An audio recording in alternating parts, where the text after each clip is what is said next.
ईद आने को है मैंने सोचा बहुत, ईद आने को है मैंने सोचा बहुत, फूल भेजूं कि महकार भेजूं उसे। चंद कलियों से शबनम के कतरे लिए, उसके रुखसार पर आंसुओं की तरह खूबसूरत लगेंगे।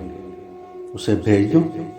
फिर ये सोचा नहीं, उसके आरज़ कहाँ, गुल की पत्तियाँ कहाँ, उसके आंसू कहाँ, शबनम के कतरे कहाँ। फिर ये सोचा कि कुछ चांद की चांदनी और सितारों की रोशनी भी साथ हो, मांग कर छीन कर जिस तरह भी हो मुमकिन उसे भेज दूं। फिर ये सोचा नहीं, उसकी आंखें कहाँ, चांद तारे कहाँ। फिर ये सोचा कि नूरे सहर मैं सहर से चुरा कर उसे भेज दूं। फिर ये सोचा नहीं, नूर उसका कहाँ, नूरे सुबह कहाँ। फिर ये सोचा कि घटाओं को ही भेज दूं उसके आंगन में उतर कर रक्स करती रहें।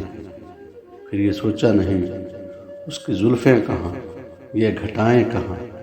फिर ये सोचा कि एक मैं से भरा जाम ही भेज दूं। फिर ये सोचा नहीं, सारे आलम के हैं जितने भी मैं करूं।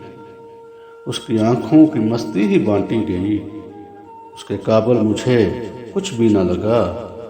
मैं इसी सोच में था परेशान बहुत कि किसी ने दी निदा इस तरह, याद करके उसे जितने आंसू गिरे सबको यकजा करो और उसे भेज दो।